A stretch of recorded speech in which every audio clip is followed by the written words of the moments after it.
what we're going to do today, folks, is we're going to go through what it's really like to work as a remote worker. So we're going to discuss basically the qualities that it takes to work remotely. I have a certain amount of experience with it. I've worked remotely for around 10 years. And so, so we're going to go through some of those. What we're trying to do is, in this webinar, is we're trying to talk at a very high level.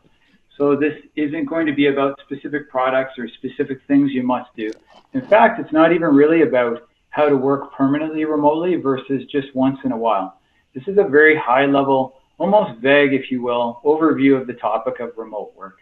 And so we're going to go through this, and then what I'll show you at the very end of this presentation is a couple more ideas that we've got as far as remote work goes to sort of deep dive into different things, such as the technology that surrounds remote work, so some collaboration tools you should see and things like that. All right, so first of all, my street cred. As far as a remote worker goes, I've been doing this for about 10 years, so 10 years in May. I moved to about 2 hours, what used to be 2 hours, north of Toronto, which is now about 2.5 hours if I'm lucky. So too far away to go to work every day at Digitcom in North York. And so yes, 10 years ago I began doing this. Technology was a lot different back then. We had complicated things like VPNs and poor internet, and even Hydro used to go out a fair amount. When you live out in the country, these are all considerations. And of course, you know, life is a lot better today. So I've never missed a work day. That's actually true. I've actually never had a sick day, not just with Digicom, but ever in my career. So I've never had a sick day, and I've never had a snow day.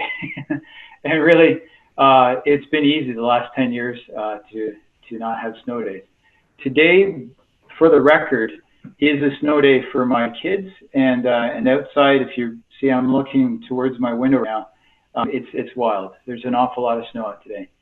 So I have saved somewhere in the neighborhood of 34 minutes times 2. So 34 minutes is based on a CBC 2017 publication on the average commute in Toronto. So 37 minutes, or so 34 minutes, pardon me, times 2, times around 245 work days a year, and then times 10 years, so somewhere in the neighborhood of 166,600 minutes, or 2,776 hours. So that's really loose math, folks. To be honest, I do go down every 2-3 weeks, and it takes me 2.5 hours each time. And I didn't go and take those 5 hours every 2 weeks off of this number. So it's not a true savings. That's a gross savings. Okay. And I've used every supporting technology ever as far as remote teleworking goes. So I was around at the beginning of Dropbox, for example, so the beginning of the shared drive space idea, and of course now we have 4 or 5 technologies.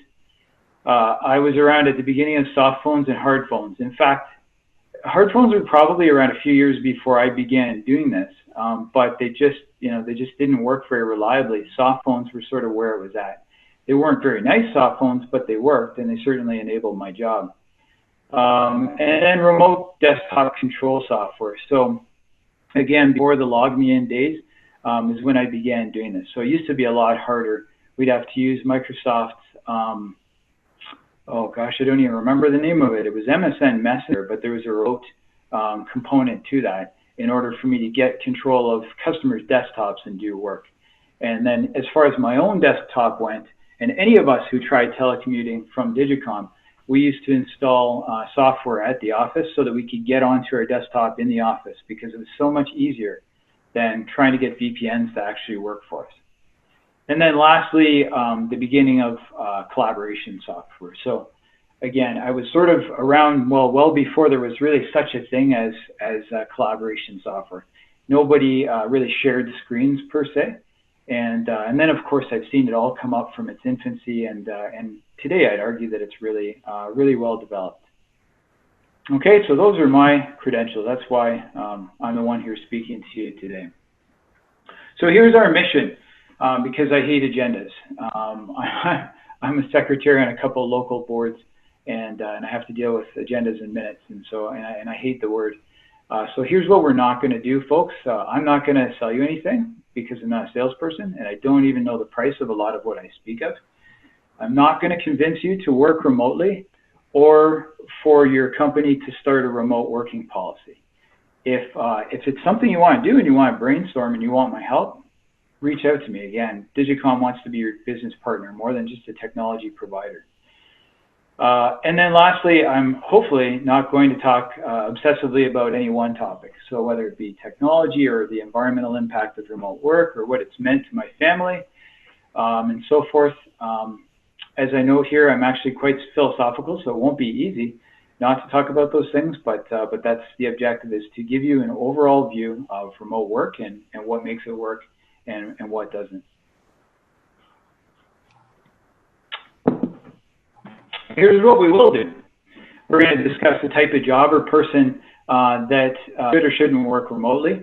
We're going to talk about examples of remote work setups for illustration's sake, and we're going to discuss some habits that make or break a remote worker. And a lot of these things, like I say, come from my own experience. It's interesting, when I was given the task of doing this webinar, by choice, I should say, I looked into remote work, and actually there's all kinds of articles written in it. And there's some people who have amazing setups. And there are just a lot of people giving a lot of thought to remote work.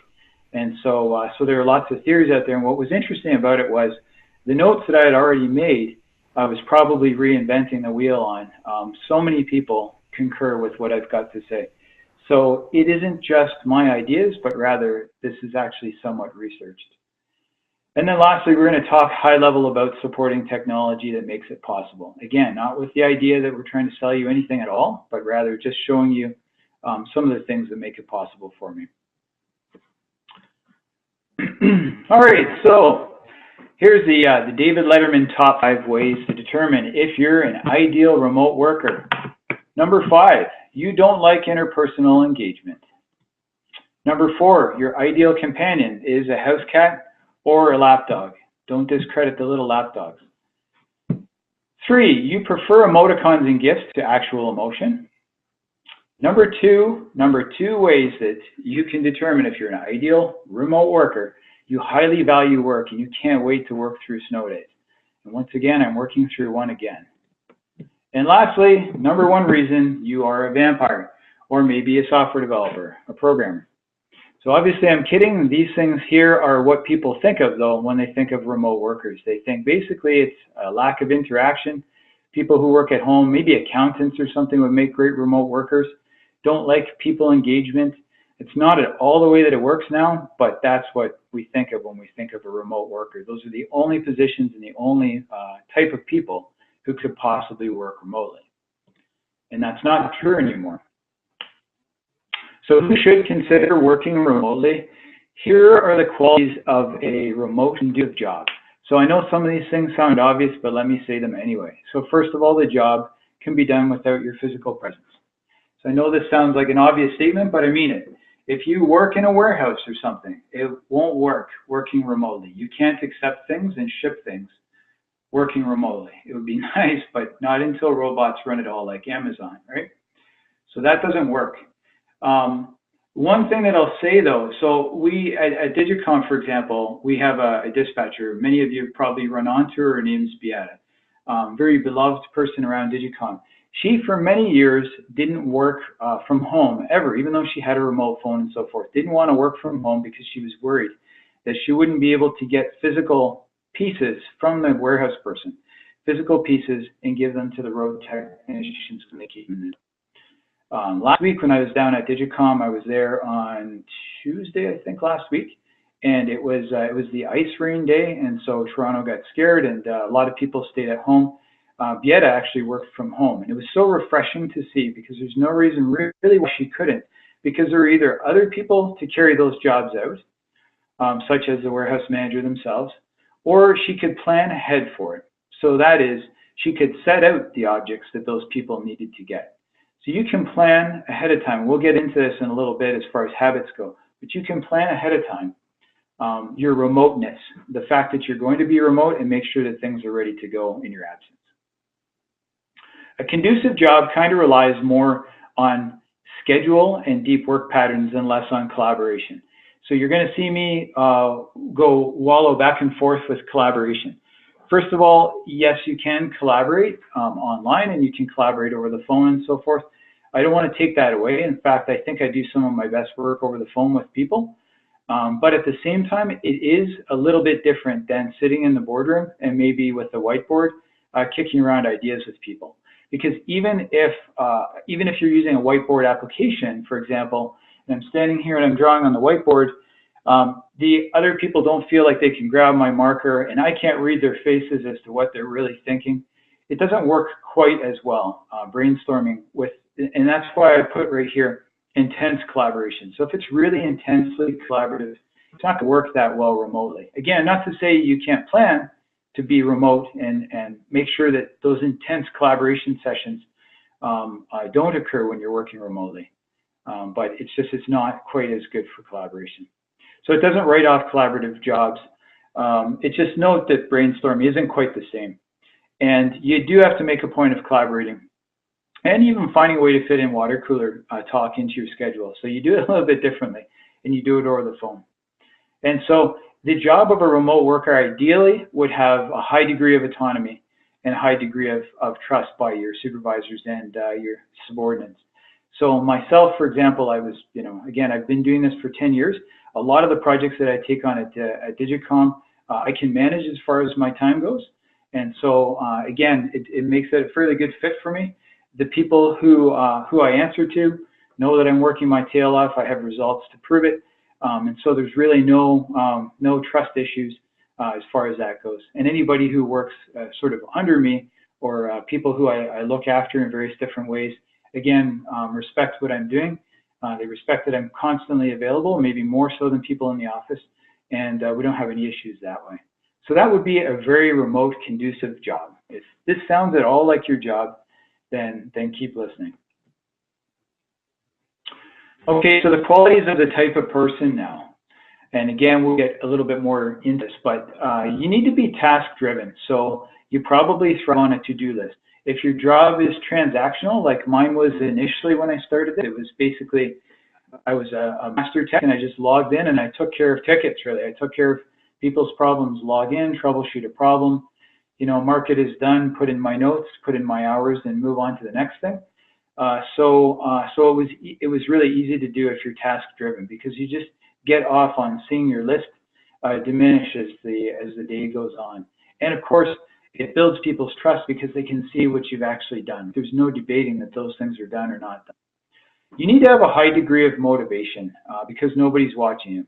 So honestly, if you're the kind of person who can't trust yourself, then I'm not saying you can't work remotely, but you'll need to put a lot of measures in place to keep your eye on the ball and make sure that you're giving a legitimately hard day's work. You need to be an independent thinker, and that is because I'll talk to you a bit about routine in a little while, but a lot of remote workers, myself included, start quite early in the morning, 6:30 or 7 o'clock at my desk, and so guess who's not there? Anybody else in the world, it feels like. So there's nobody for you to call and ask questions of or ask for advice of. So you really need to be an independent thinker and be ready to help yourself out, because again, you're not that accessible.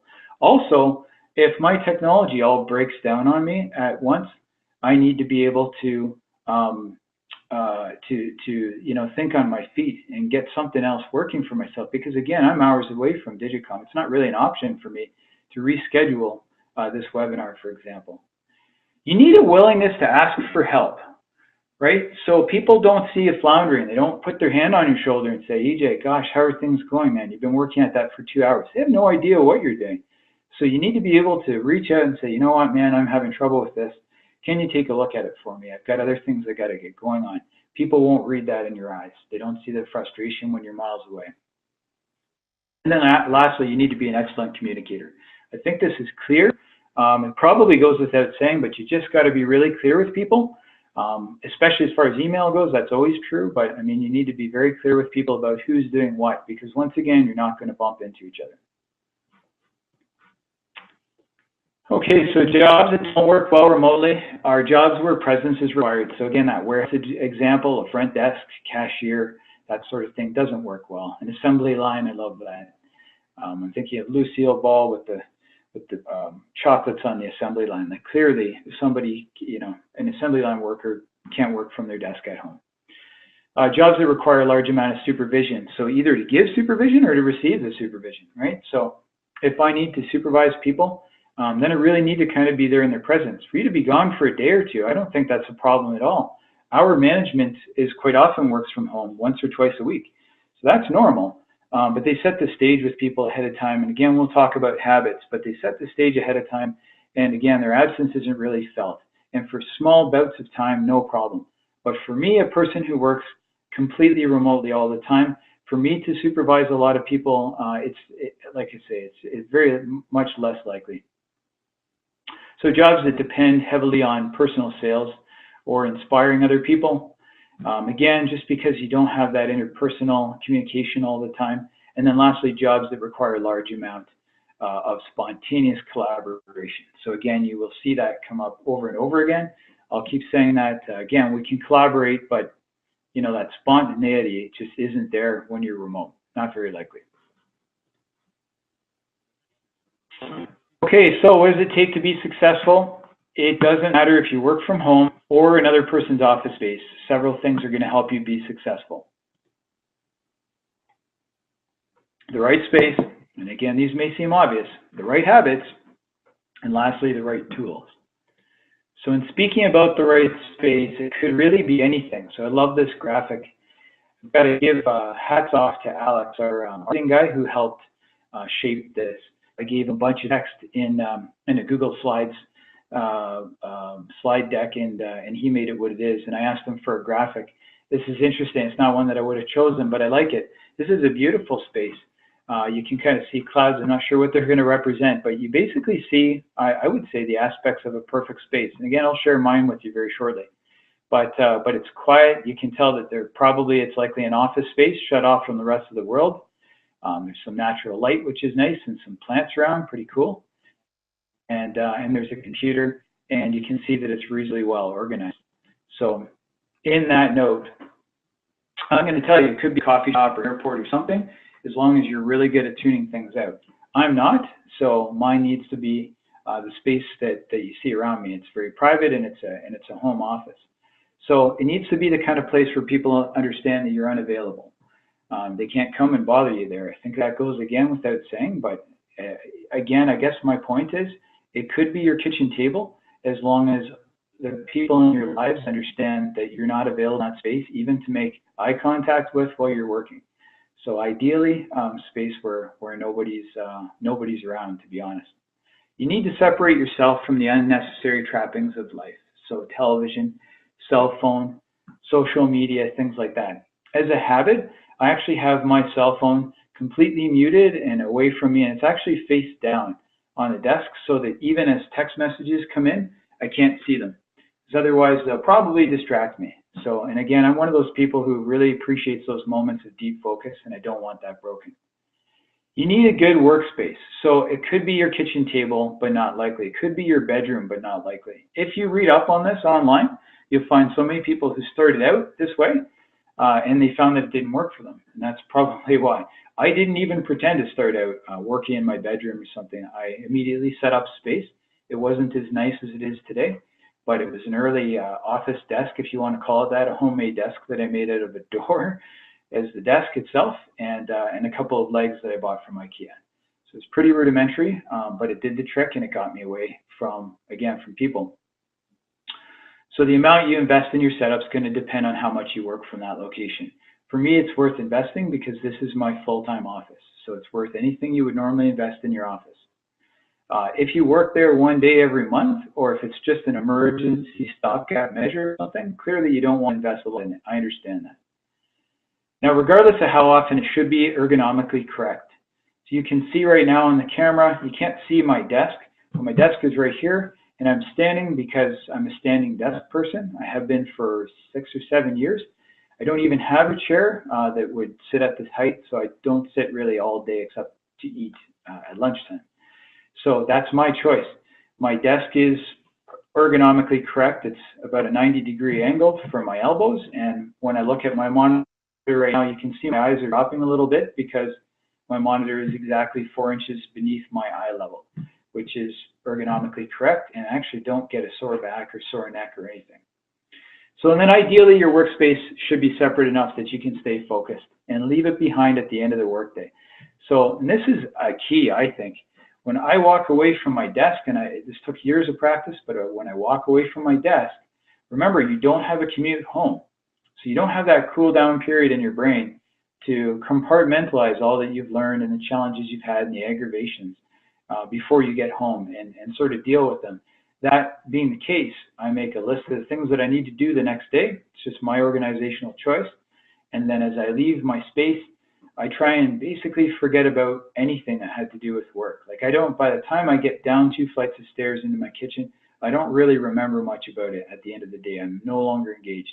And I think that that's hugely important, especially when you don't have a commute to go home. Does it take practice? Absolutely. But it's better than going down and giving your family half the attention they deserve because your mind is still at work. So more on the right space. If your job needs a lot of paperwork, make sure you have a large surface. Consider an ergonomic chair or a standing desk. Make sure you've got adequate lighting. This is something I've broken the rule on for probably 9 out of the 10 years. I think it's less than a year that I've had a desk lamp. And it's so stupid because I would leave my desk daily with a headache and wonder why. And that was why. So nobody's perfect. And laptops, guys. Laptops are not designed ergonomically. So you think about it. The monitor is down at your hand level. So your head is tilted down towards the keyboard. The keyboards are crummy at best on most laptops. They've got little split keys, like the shift key is quite often split with the backspace. They're not made for long-term typing. They're not made for software development or video editing or anything like that. So for long periods of time, I would highly recommend that you get some external monitors. An external keyboard or a mouse would be great. Again, that's what I have set up. They're not expensive, my God. And that way I can leave my laptop way over in the corner and just look at 2 large monitors in the day. All right, so here's my setup. So a bit embarrassing. It was taken yesterday. So talk about current. You can see I always have a glass of water, which I'm sipping on right now. I have a bunch of phones because I'm a phone guy. I'm really not that popular. It's just, because I'm a phone guy and I need to be able to test. So while I'm talking to you on this phone, I'm actually on the Polycom phone right now. So this one right here that I'm circling. So I'm on that guy right there. And these 2 phones here, I like this one because it has the weather. This is actually my home office phone. It's got my home office number on it and my home phone stuff. And then these 2 guys here are my main work phones, right? So they're tied. One of them is tied to the cloud and the other one is tied to the Digitcom office, right? So it gives you an idea of workspace. So this thing has got to be, this table is, my wingspan would be somewhere around, say, 5 feet, 6 feet, and it's almost that wide. So, so it's about 5 feet wide or so. Got a couple of clear monitors, got the happy light in the middle. That's just because of lack of daylight, especially in the winter. And then an inexpensive, you can see a really cheap little keyboard that I really like the darn thing. That's why I bought it. Really cheap little board and just a normal mouse. And all that stuff is at a 90-degree angle to my arms, so nothing gets hurt. Nothing to it, right? And a desk lamp. That's it. It doesn't need to be anything profound. That's really it. In all these years, that's all I've really found that I need. So the right habits. So we talked about the right space. And again, mainly the space, guys, is peace and quiet and something that isn't going to hurt your body. Let's put it that way. I'm assuming that you're smart people and your brain's going to do the rest of the work. That's not a problem. So just putting yourself in the right mindset. Honestly, I normally have music on. I've got some speakers underneath the monitors and I listen to classical or jazz, anything without lyrics, because lyrics again pull my mind in another direction. It's just the way I work. Okay, so for a productive workday, you got to get into a productive mindset. So a few things that work for me are you got to plan to be remote.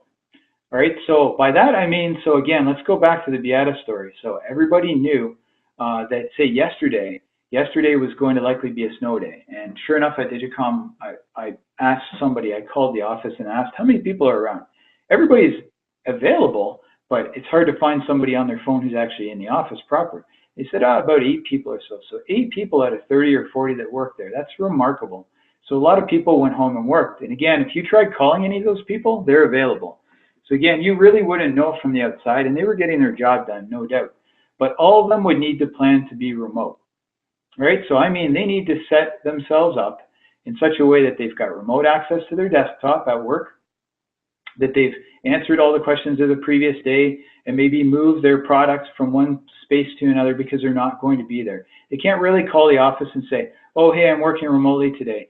I think that I put the such and such on the so-and-so, but I'm not 100% sure. It doesn't make sense.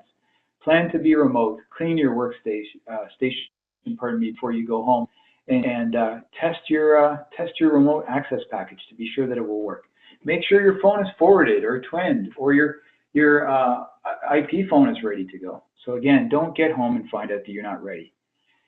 I have a morning routine. Everybody does, right? We get up, we have breakfast. I do my reading, things like that, and then, you know, and again, I kind of go through a routine the same as anybody would. The only thing that's missing from mine is I don't have a commute, obviously. So you need to separate personal time from professional time, and this we'll get more into, but that's key. Set up a schedule for yourself and stick to it. Be punctual and professional. Be accessible. Schedule breaks and find time for small talk. And then lastly, I spin it all back around again, and I have a closing routine. There's just things that I do mentally and physically at the very end of the day, and it seems to signal my body and my mindset that work is over and I'm ready to go and be part of the rest of the household. So I'm getting into there. Plan to be remote. I think we've talked about this fairly thoroughly. Tidy up your workspace. Be accountable to others. I didn't mention that, but that's so important. So if I'm a supervisor especially, be accountable to people. Hey guys, tomorrow I'm planning to work from home. So if you got any questions or anything I should see, show it to me now, because I'm going to be working from home tomorrow. So, and by the way, you can reach me at my extension 238, and I'll be starting the day roughly, 7:30 or something, because I'm not actually driving to work. And I usually have lunch around noon. You know how that works. And then somewhere around the end of the day at 5 or so, I'll be done. So please, get a hold of me at my extension. I should be around. Okay. And then don't schedule in-office things for when you're remote. This is obviously true. It's obvious, I know, but it goes without saying. So don't schedule meetings and things like that for when you're remote. And the converse is true, and that's prepare to be in the office. So if this webinar was more focused on the people who work like myself, who work remotely all the time, I would go into great depth on that statement. All that statement is my actual preparation, because my norm is working from here. My actual preparation is in getting ready to go to Digitcom, is getting ready to go to the office. So I schedule all sorts of meetings for that day. I schedule all sorts of padding between the meetings so I can have small talk with people. I don't plan to do anything that requires focus, because I know that all the goings on in the office is going to drive me crazy and I won't be able to focus and troubleshoot anything. So I just make sure that I can maximize the time that I'm there. And likewise, when you're preparing to be remote, get ready to maximize your time when you're remotely. Those things you wanted to do, or you wanted to research something, or you wanted to write a webinar, this is the time to do it when you're working remotely. So choose the right jobs and you'll succeed. So a little bit more about that. So ensure you got tools you need. Guys, bring home any specialized equipment you need. Not very likely for most people on here, but if I was looking, at making a phone system trunk to another phone system and I wanted to try it, I'm not going to have access to phone systems the next day. So I need to bring one home with me. So bring home your notes and your files and things like that. Bring home your laptop with your power supply. The number of people who forget their power supply astonishes me. Forward your cell or record an appropriate out-of-office message.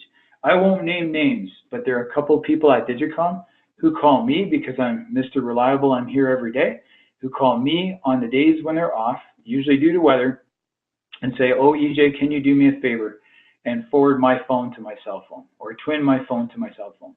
And I think that's wrong on a number of levels. One, you should have prepared for that. So of course I'm going to do it. I'm a team player, but you should have prepared for it. And secondly, we know better than that. There are multiple ways, which I'll show you, by the way, shortly. There are ways technologically for us to do that remotely anyway. So it's, like I said, there's really kind of no excuse for it. And then if you need remote access to any devices at work, make sure that it's working. Okay, so again, test your remote access. So the morning routine. these are some hallmarks of people. This is my routine, but I mean, these are the hallmarks of all kinds of remote workers if you look around online. So most of them start the day early. You nourish your body, obviously your breakfast, that sort of thing. You do your personal stuff before work. So personal reading, personal emails. I'm on the executive of hockey. I'm a member of a number of boards, like I said, municipally. So I do all that kind of stuff first before the day begins. And then I put it all aside. I make a list, first of all, of any personal tasks that I want to do after work. And then that's it. Like I say, lately, today it was 7 o'clock. As of 7 o'clock, walk upstairs to my office, and I don't regret missing any of those personal things. There's no temptation to go and do any of that stuff because I got it under control.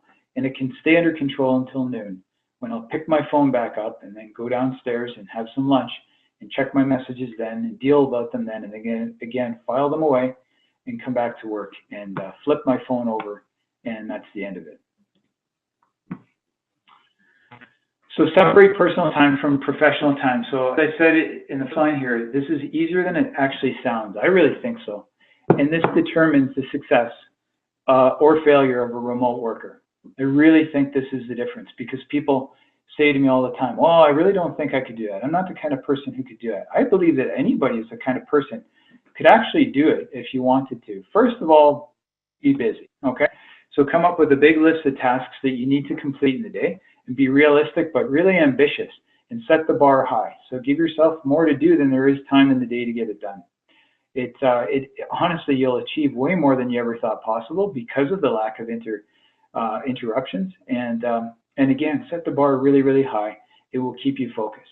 And figure out the two to three most important things are, and make sure that they're spaced out in case through the day. And I do that so that I don't go from one hugely focused effort into another.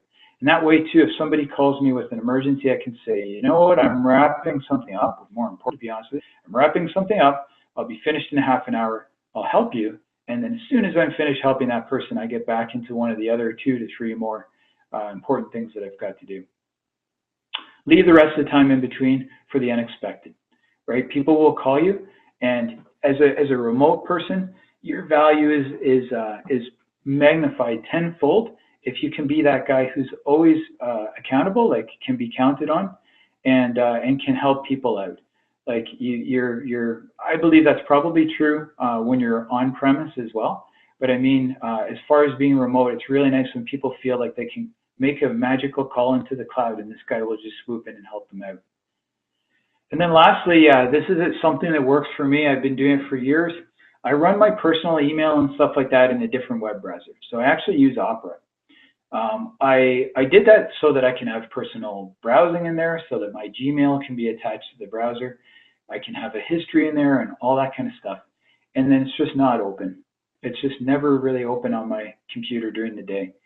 So once it's lunchtime, if I'm taking a break at lunch and I really want the browser there, I probably do it on my iPad anyway. But if it's lunchtime or if it's after business hours or whatever the case is, I fire up Opera and it's got all my stuff in it. But otherwise, it's not in my eyesight because, again, I don't have access to it. As we said, my mobile phone is flipped over on silent, so I don't get bothered by any of that stuff. And the browser and all my personal email is a long way away. It's completely closed. So this is what works for me. It's like I said, if you follow those guidelines, I believe it's a lot easier than you think to separate your personal and your professional time. So personal ideas are going to happen throughout the day. And so we have analog devices to solve that. I keep a little piece of paper. I always keep this little notebook. Anybody at Digitcom will tell you, I always bring a notebook with me. The notebook has on it an area where I write personal stuff. So I just write down things like, when I'm finished, I need to buy some feed for my animals, or things like that that just occurred to me. That way I feel like I've pushed them out of my mindset until after the day is done. And then I go to the personal stuff. So there's no part of me, again, that wants to pick up the phone and call and order some feed or something like that. It just doesn't occur because I know it's on my trusty list and I will get to it at the end of the day. So set up this schedule and stick to it. So I use Google Calendar. Everybody at Digitcom does. if you can set up the calendar and actually, and like I say, sort of stick to it, that's the best thing you can possibly do. I also put breaks into the calendar because sometimes you forget to take breaks. So again, nobody's there to to remind you. The second thing is people don't come by and tell you. You don't actually notice people over at their desks there getting up to go into the boardroom for that meeting that they had. You don't notice those things.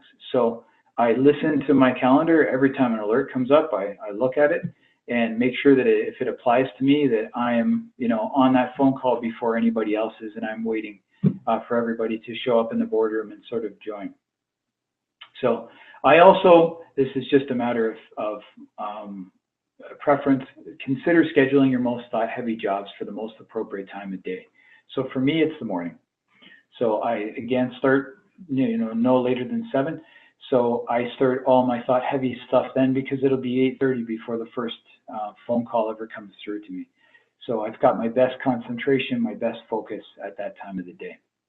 And then lastly, consider time shifting if it makes sense. So again, if you're in accounting or something like that, where your interaction with people in your department is reasonably minimal, then could you start with your reconciliations and the high concentration jobs at 6 or 6:30 if you're a morning person? Sure, you could. And then save those thoughts and those collaborative events for later on. So if time shifting works for you, then why not, right? Work when you're the most productive. And likewise, when things aren't, it says right here, don't work when you can't focus. Like if you're getting absolutely nowhere, remember you got your most important time of the day. You got your most important stuff already finished. You don't have to pressure yourself to stick to things when you can't focus. And then lastly, you can work around other life schedules, which is really neat. Now this isn't in all jobs, but a lot of jobs, I personally don't have to bring my children, here and there during a workday. But I know a lot of people who do, and it works just fine for them because they start extra early in the morning. They can take a break to bring their kids to or from school or to daycare, whatever the case might be. And again, remote work works really well for that. It's all about work-life balance. And again, we won't get all philosophical about it, but that's really why we do it for the most part, is to spend less time in the car and more time engaging people. Okay, so be punctual and professional. I think it's so important for people who work remotely to be punctual and professional because I believe, to be honest, that we kind of have to make up for a misconception that you're not busy enough or that you're not actually working when you're at home. And that's unfortunate, but I really believe that's the case. So when it comes to a conference call or something, as anybody can attest to, I'm usually one of the first people on it. In fact, quite often I even join it minutes ahead and I ask other people if they want to meet me there. So Greg and I have a lot of conference calls together, and I'll send him an email and say, hey, I'm going to be on that 10:30 with you. Why don't you jump on a few minutes later and we'll catch up? And it's just for the sake of talking about the weekend or something, because again, there is no water cooler talk. There is no water cooler time. So it doesn't feel bad to spend a few minutes learning about other people's lives and interacting with people. So I try and show up for those things extra early. Just because, again, I don't want people to think that the guy's working, remotely is half asleep or something. Not the case at all. So I overcompensate a little bit. When joining collaboration virtually, physical limitations of traffic aren't there. And so if you're late, I don't know why you're late, right? If your commute to that presentation or your commute to that meeting is as far as reaching your arm out to the keypad on that telephone next to you, then why, what's your excuse? Is it weather? Is it TTC? Come on now, why are you late? So, and that comes down to being accessible, all right? So I think you got to be always on. And again, I think that most people at Digitcom would agree, I'm always on. Just meaning that if there's no other reason, like if there's no legitimate reason, I'll always pick up the phone, always.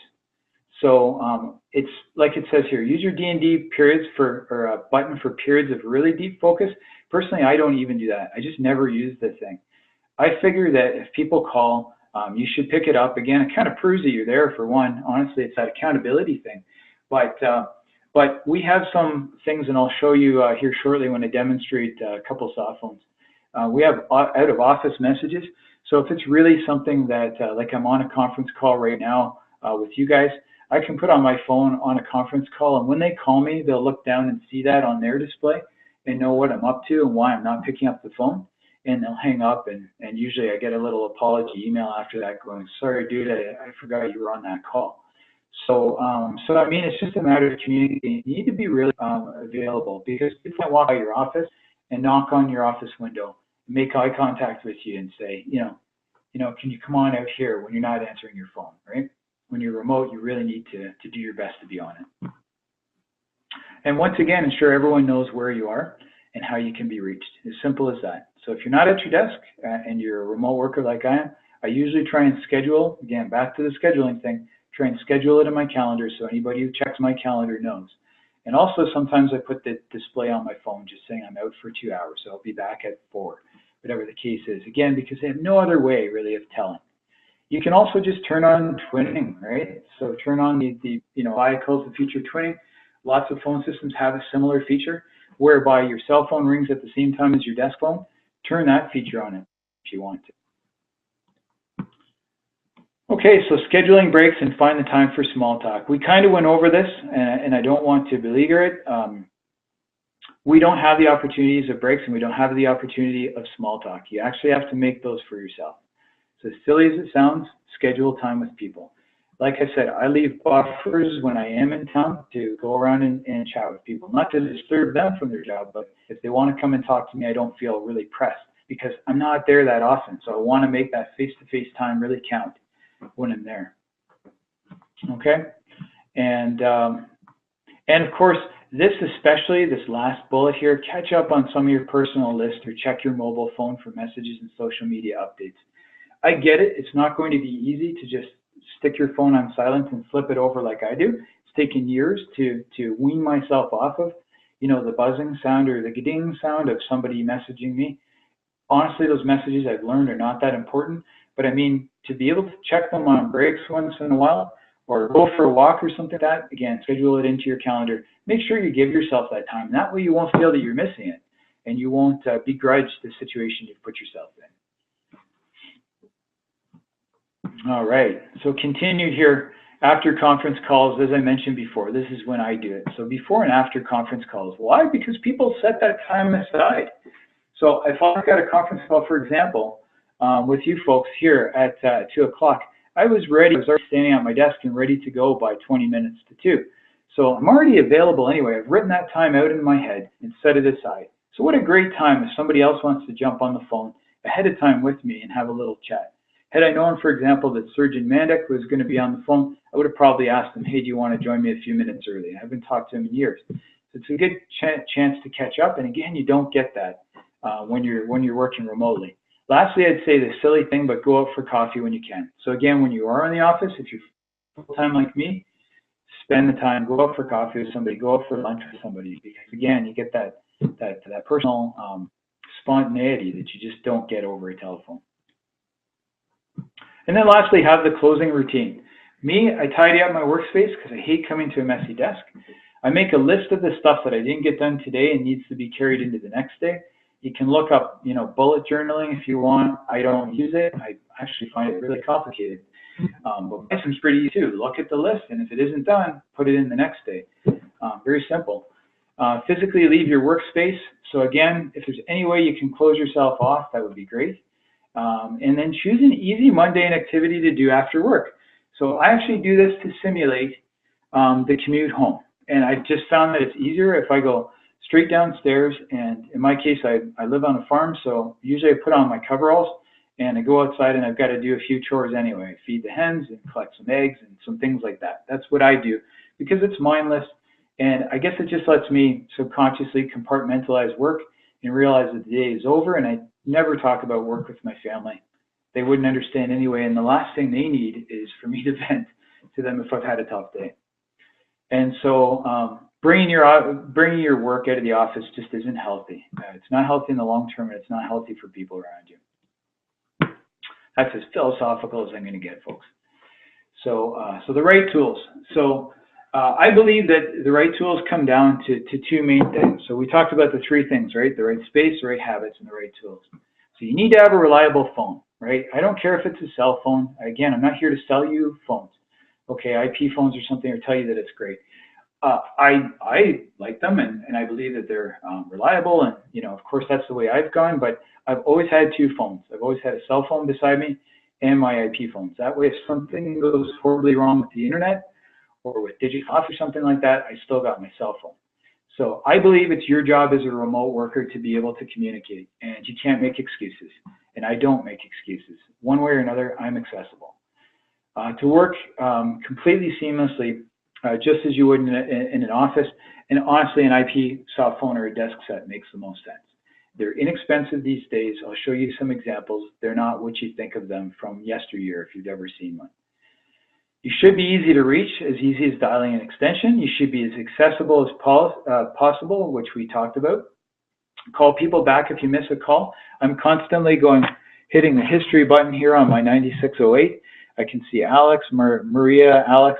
So I haven't missed any calls here today, which is good. But if I do miss a call and the little red history button on my phone will light up, then when I get back to my desk, whether it's just in the washroom or getting water or whatever, I miss it, then I check it. Because again, I don't have the benefit of seeing that guy walk away from my desk. So I've got to simulate that. And because coworkers can't walk by your desk, you need to find ways to tell them if you're away. So use the messaging on your phone. And again, I'll show you that very shortly. Most phones have some method of doing that. And crazy if you're not using something like that.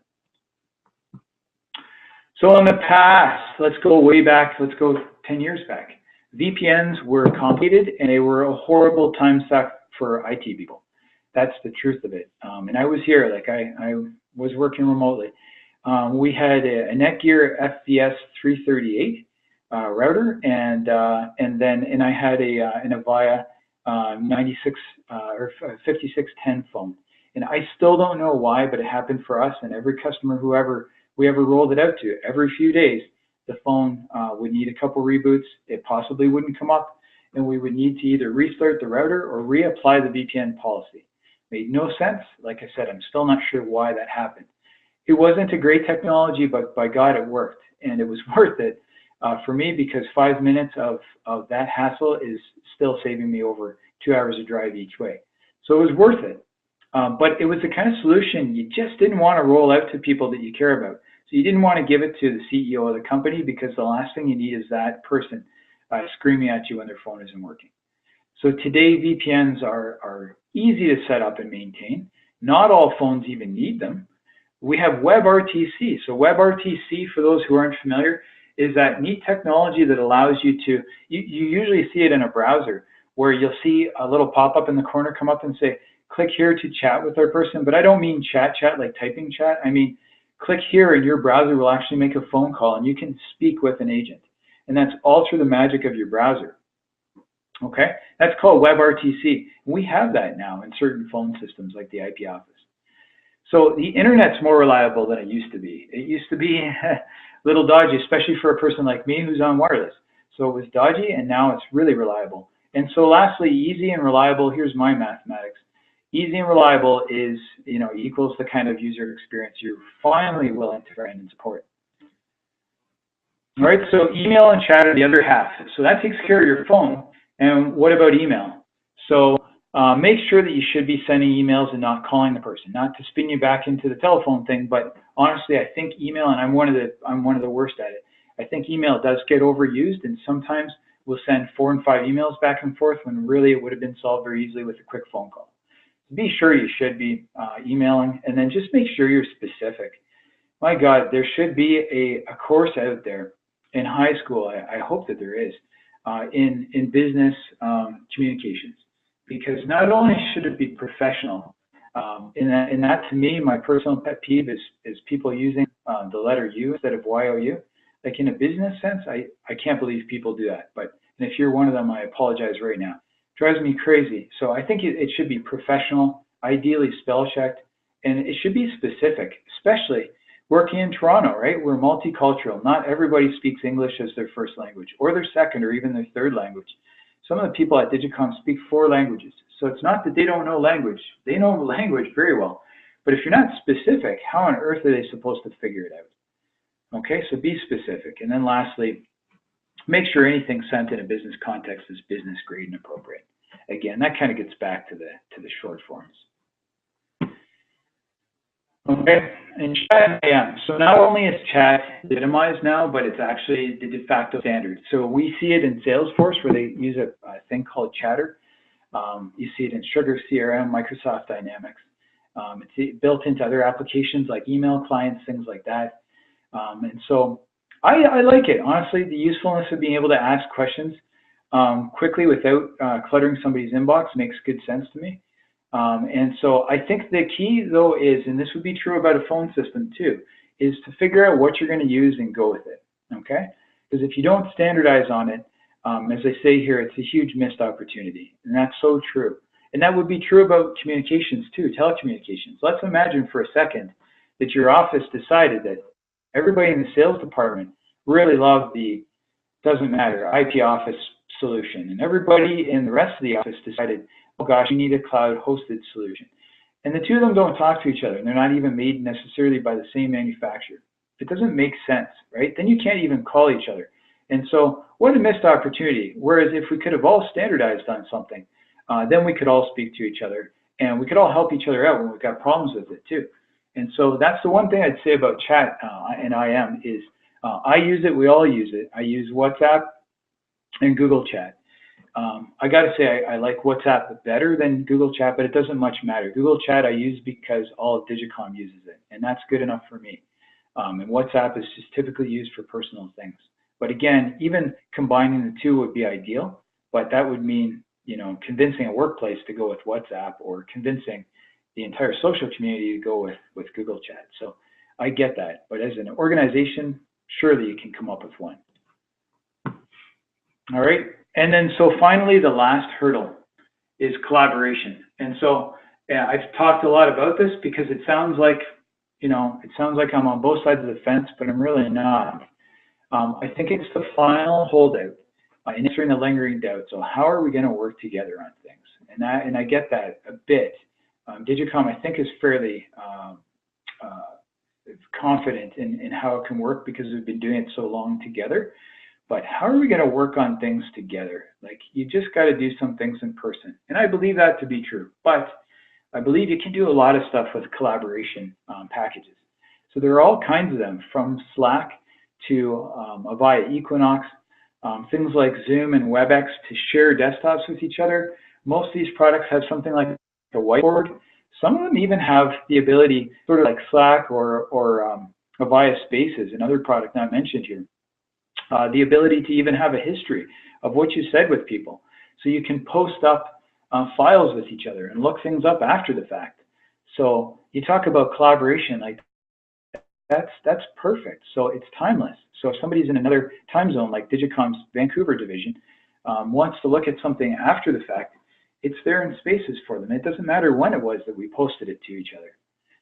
So collaborating on documents using cloud technology. And this is something we use the heck out of. In fact, like I say, this presentation is a result of collaboration using the Google Suite. So we use Google between the docs and the sheets and slides and so forth.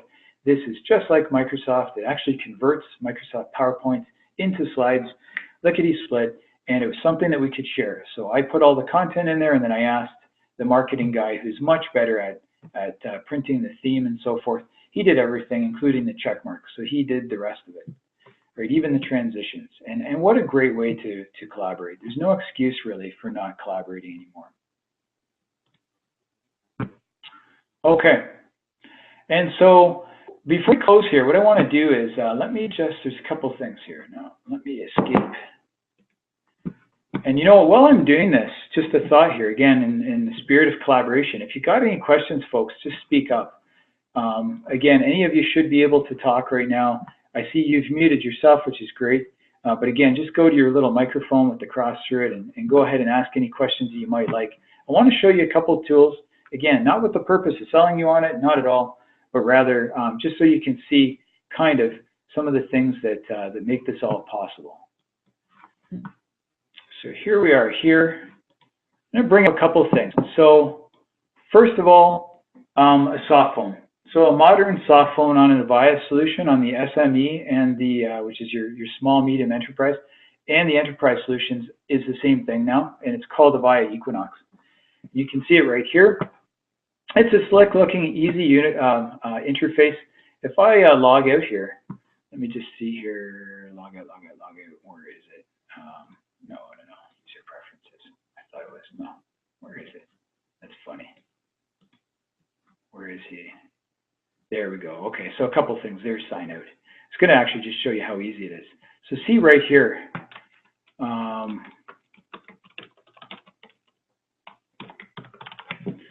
That's how easy it is to change your away message. So it's called an away message. And my phone right now, I'll leave it like that because I'm going to show you my desk phone in a second. And it's on my desk phone right now. I'm looking over at my desk phone there. It says away until 4. And if anybody calls me right now from inside the office, it'll say away until 4 o'clock. So, and it won't disappear at 4, folks. It's not that wise. You still have to go in there and change it. You see, otherwise, a really simple looking soft phone. It looks simple, but it's got so many things. So this right here is a via spaces.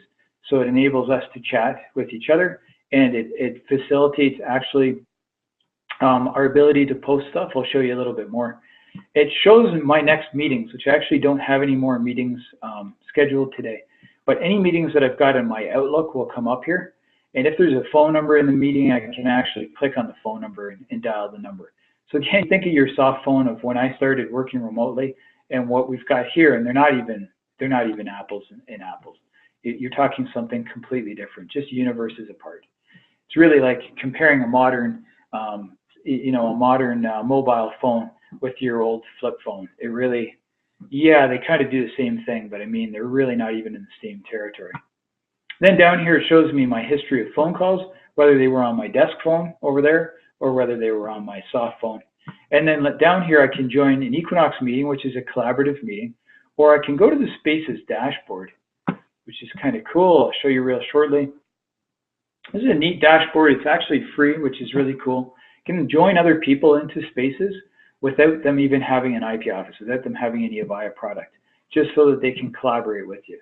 So if you look at it here, it's pretty cool. It's got, where's the tech support? There it is there. So it's got some things back and forth. We can post things to each other and have tasks assigned to each other. And again, this is timeless. It records our conversations back and forth. We can, of course, go and delete conversations that we don't want the thread to be forever and ever. We can direct message with each other for anybody who's online. Really slick, really simple, and it pops right out of this. So this is, of course, just a shortcut to it. But again, the two of them are completely intertwined. So these are the conversations that you saw in that window. And as far as sake of ease goes, this soft phone, folks, I'm not running a VPN right now. It's not even on a VPN. So I said earlier on there, I think you don't even need VPNs for most of the modern phones. So this is not a VPN phone. And this one right here, here it is here. Well, here's a good example logging in. The Avaya one works identically. You put in something, not some cryptic server address like you would have in yesteryear, and then your extension number, or better yet, I remember the days when you couldn't use your own extension number that you really have on your desk phone for your soft phone, because the two of them really had very little to do with each other. So you had to have your own custom sort of soft phone extension number. Not anymore, folks. Right here, em@digicom.ca, a really easy thing for me to remember. Password that's really easy for me to remember. And I click on log me in, and up comes the soft phone. And it again has, do I want to use this as a soft phone? Sure. And again, got some excellent tools here. It says I'm talking. Now why?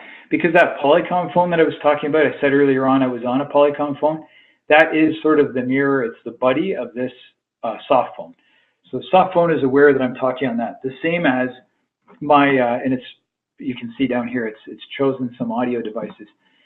It's the same idea as the Avaya Equinox soft phone. They know each other so intimately. They know when you're on the phone. So if I was on my Avaya desk set right now, you would see that reflected in the Equinox phone.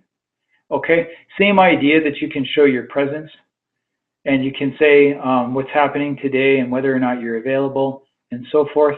Some pre-made ones. The same idea. So I guess all I'm trying to get across to you isn't that you need to buy one of these soft phones at all. It's just that there are ways to let people know where you are. There are ways in both of these phones to set up twinning so that your cell phone rings. So if you had to shut your entire laptop down and then go out on the road, you can set all that stuff up without even leaving these phones.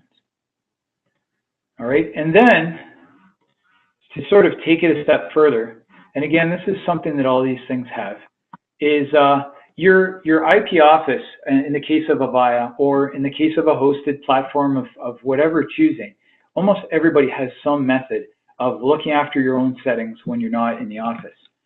So again, something pretty similar idea here, something that I'm well aware of, my name, there's nothing cryptic about that, and then my password. We'll click on login here.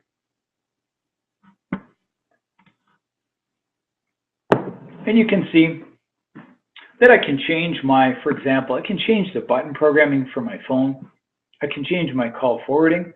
So if I'm home suddenly, you know, because it's Snowmageddon yet again, and I didn't prepare ahead of time, which, you know, wouldn't be my way, but say I didn't prepare ahead of time, any of your remote people or any of the people who you suddenly want to light up remotely, they could go into this interface and they could put their phone number in here under call forwarding or under mobility, their twinning number, and they could set it up such that their phone twins to them, and they can sit on their home phone. It doesn't need to even be their mobile phone. It could be on their home phone. They can sit there all day long and take their important calls. If call recording is turned on at the office, it's turned on here. If I'm lucky enough to be in the office that day and I look at my busy lamp fields, that's my indicator on the phone that you're on the phone or not. If somebody calls you through this method and it rings and you pick it up on your cell phone, I see the busy lamp field on my desk phone indicating that you're on the phone. So one of the ideas that I'm going to share with you very shortly for a future webinar is going to be how to work remotely, just the technology only that surrounds it. So we'll deep dive into this stuff, but how to work remotely for $0. And I mean it, like it's virtually $0. For most people, it would be $0. There's maybe the odd customer who's missing one or two small components, but I would say 90% of clients could work remotely for nothing if they knew what they were doing. And so you don't need the soft phone or the desk phone if you don't want it. I highly suggest that if you're doing it a lot, but I mean, if you just want to light a few people up remotely for a snow day or something, and you don't want to spend the dollars on them, I don't blame you. I can show you how to do it. Okay, so I'll log out of here. Now, the next thing I'm going to try here, and you'll have to bear with me, is I'm going to try and show you my setup. So here, I have to stop sharing for a second. So you unfortunate folks have to see my receding hairline. Just one sec here. And I'm going to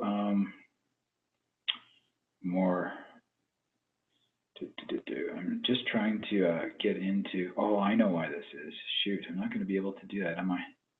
Darn it. Darn. I know why. I actually tried this ahead of time. You don't seriously think I'd experiment with something live like this. It's just not my way. But shoot. But you know what? It was different because I was in a collaboration room before, logged in as this guy, like logged in as the actual the moderator. So let's see here, just a sec, bear with me, folks. See if I can find a way to make myself, this guy right here, unmute more. If I can make him presenter. Ooh, promote to panelist.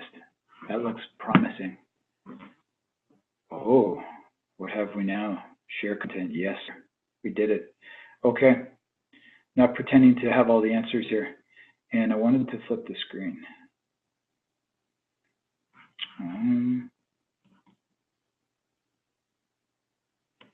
What's this? Oh, is there audio? Sorry, there we go. Can't start video because your host has disabled it. Darn it! Been thwarted by our own good staff who disabled everybody else's video, including my phone here. Shoot. Very sorry. Won't be able to do that. That's okay. That's okay. So what we'll do instead is this. Ah, darn. In the future, folks, in the future, we'll get that down pat. What we'll do is something a little bit different. I want to show you my cell phones, my IP phones here, but I'll hold if I can. So first of all, I want to show you this. Again, not peddling anything. I just think it's awesome. So this thing right here is very small, as you can see. kind of a cool shape. What this is this is a speakerphone. So this little guy here, you can plug in. It comes in this very neat looking case. So protective case, and it comes with a little USB cord. And you can plug it into your laptop, and it actually becomes a full-on audio source. So it's a noise canceling speakerphone, and it's really good. It's so good, in fact, that as soon as I got it, I played Spotify through it just for fun, plugged into my laptop, and then I went on a call on a conference call. Well, it wasn't even a conference call. Honestly, I was using Equinox. I just called somebody in the office, and I started talking to the person in the office. I could hear them over the music. They could hear me, and there was no cutting in and cutting out, which means the DSPs, like the digital signaling processing that goes on in this little thing, is remarkable.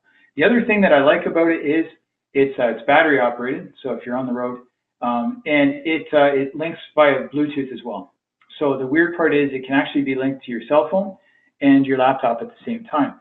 This has honestly kind of changed. It's been a game changer for me. I always used to go on speakerphone like I am right now on this Polycom set on my desktop all the time, and then I carried around this ugly headset. I was actually going to have it out here to show you how beat up it is, because it's around since 10 years ago when I started doing this. It used to be my daily driver, and now the ear pieces are literally breaking away on it. It's that bad. But I used to carry around a headset like that for whenever I was in a hotel room or something like that. Now I carry this little fella around, and what's cool is you can listen to music and things like that when you're not in office hours, right? So very cool little device that I thought was worth bringing up. The second thing I wanted to bring up, I wanted to show you some IP phones. And because I'm unable to move these guys, shoot, the whole purpose of it was actually to show you the BLFs. But here, let's take a better look at IP phones here. So this is an IP phone. I had to unplug it because unfortunately I don't have a cable long enough. This is it. If you can tell the difference between this phone and your desk phone, I'll be amazed. Now the features that are on this phone are the exact same as the desk phone. So busy lamp fields of when somebody's on the phone, right? I keep using that term BLF. I hope everybody's good with that. It just means simply when you're on the phone. So it's an indicator of what I'm doing. It'll blink when my phone's or when somebody's phone is ringing and that sort of thing. So all the functionality you have in the office is all available on your desk phone. You don't miss any part of the experience. The other piece to know about these is the second phone, the one beside it, that in my picture there, if I go back, so now we've gone back to working from pictures. This fellow right here, his screen's not lit up because he was in screensaver mode at the time. But this little fellow on the very far right is one of Avaya's newer phones. It's got a really cool looking red backdrop on it generally. It speaks in what's called high definition audio. So what's neat is, again, not only are our phones remarkably available nowadays, but and easy to set up and so forth. Like that phone doesn't have a VPN loaded on it, no nothing, and speaks directly to the cloud. And amazingly has high definition audio, which is better, by the way, than the definition of audio that you get when you pick up your digital handset and speak to another digital handset in the office. So not only weirdly is it, possibly halfway across the world, but the audio compression is so beautiful that it's startlingly clear. It's clearer than your digital handset. So I guess what I'm trying to get through to you here is the idea that communications, whether it be collaborative communications or whether it's telephones or whatever the case may be, aren't as complicated as used to be. They're not as expensive as they used to be. And the quality and the experience is not only better than they used to be, but as good or better than what you've got in the office. And that's a crazy statement, but it's true. So folks, in closing, and again, I'm sorry, I was about to add that third dimension for the first time ever for me anyway, bringing you around the desk to see these devices. Like I say, next time, I know what's wrong is that when the conference was defined by the marketing department, they prohibited the use of other people's cameras. So it makes good sense, right? Because you don't want everybody's face to come up. It's embarrassing for them. And so they did that, and unfortunately, because I joined on my cell phone here as a participant, the same thing applied to me. So not cool, didn't work. We'll work on that. So I apologize for that. But nonetheless, in sort of wrapping it up, your success depends very simply on having the right space, having the right habits, and having the right tools. And I think those things, again, kind of go without saying. Now you know what I'm talking about. Some of the courses that we're looking at, or sorry, I'm used to training.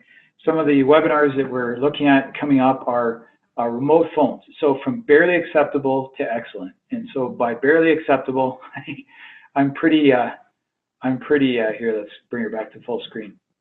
I'm fairly candid. I mean, at your cottage, using an analog line to work remotely, I can show you how to do that. So from barely acceptable to excellent, i.e. my friend over there that's high definition, or my cool little B109 speakerphone. That's just amazing. So I also want to show you some of the, so how to work for almost $0 remotely, and then some of the nicest current tech you're going to see. So I want to be able to show some of these things off for you.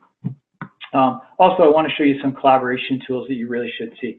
So I want to go a little bit more deeper dive into Equinox, for example, into Spaces, and just sort of give you an idea of what's out there, because so many of them are out there and they're virtually free. Like, they're very inexpensive, and they're just, and they can make your life so much more effective. So folks, watch this URL. So https://digicom.ca, and then digicom-services/events, or better yet, just go to www.digicom.ca and then click on upcoming webinars, and it will bring you to the events page. And so, so I thank you very much for attending this. I hope you got lots out of it. And if you have any questions directly for me or comments, please feel free. em@digicom.ca. Couldn't get much shorter. E like Edward, M like Michael @digicom.ca. And so again, you're free at any moment to speak. Love to hear your questions and your comments. If you'd like to type some of them in the panelist thing, I can. I can start reading it right now. So it says right here, thanks for the session. That's awesome. Thank you very much. It's my pleasure, Tony. Actually, it's good to see you on here as well. Michaela, I remember you. Awesome. Over in Guelph, if I remember right. And yeah, it's great to have everybody. So anybody have any questions or comments?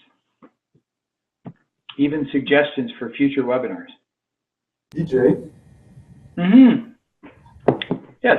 Sorry, a quick question actually about the recording. We have other managers here who expressed interest in actually, who couldn't attend, they would love to see the presentation. So what's the easiest way to get the recording of the presentation? I think I'm going to make it available to our marketing department.